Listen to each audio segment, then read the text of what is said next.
അപ്പം നമ്മുടെ വീഡിയോയുടെ മൂന്നാം പാർട്ടാണ്. കയറി ഇച്ചിരി കഴിഞ്ഞപ്പോഴത്തേക്ക് സായപ്പൻ അങ്ങ് ഉറക്കം പിടിച്ചിട്ടുണ്ട്. അപ്പോഴത്തേക്കും ഞാൻ എൻ്റെ ഡ്രസ്സൊക്കെ മാറി വന്നിട്ടുണ്ട്. സായപ്പൻ്റെ കുട്ടിക്കാല കാണുന്നത്. കുറച്ച് കഴിഞ്ഞപ്പോൾ സായപ്പൻ അവിടെ എന്തൊക്കെയോ പരിപാടിയായിരുന്നു. ഞാനിങ്ങനെ സമയം പോകാൻ വേണ്ടി വീഡിയോ ഒക്കെ എടുത്തു. സൈഡിലുള്ള കാഴ്ചയൊക്കെ കണ്ടിരുന്നു. ഇതാ കണ്ടോ ഒരു കാര്യം, നാട്ടിൽ നിന്ന് കൊണ്ടുവന്ന കറിവേപ്പ്. അപ്പം നമുക്ക് അവിടെ പോയിട്ട് നട്ടുപിടിപ്പിക്കാമെന്ന് വിചാരിച്ചുകൊണ്ട് കൊണ്ടുവന്നതാണ്. കറിവേപ്പും കുറച്ച് ചെടികളും ഉണ്ട്. അപ്പം ഇടയ്ക്കിടയ്ക്ക് ഞാൻ അതിനെ ഒന്ന് ശ്രദ്ധിക്കുന്നുണ്ട്. ഇതൊക്കെ കുറച്ച് കഴിഞ്ഞപ്പോഴത്തേക്കും നമ്മൾ ട്രെയിനിൻ്റെ സീറ്റിൻ്റെ അടിയിലോട്ട് മാറ്റിയിട്ടുണ്ടായിരുന്നു.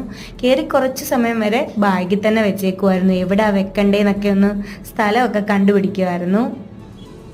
അപ്പോൾ നൈറ്റ് ആയപ്പോഴേക്കും നമുക്കുള്ള ആഹാരം വന്നു. ആദ്യമായിട്ടാണ് രാജധാനിയിലെ ഫുഡ് എക്സ്പീരിയൻസ് ചെയ്യാൻ പോകുന്നത്. എന്തൊക്കെ ഉണ്ടായിരുന്നെന്ന് പറയാമേ. എന്തോ ഒരു തോരൻ പോലൊരു സംഭവം, ഗുലാബ് ജാമുന്, കേട്, ചിക്കൻ കറി, ദാൽ കറി, റൈസ്, പിന്നെ പിക്കിളുണ്ടായിരുന്നു, കൂടെ റൊട്ടി ഉണ്ടായിരുന്നു.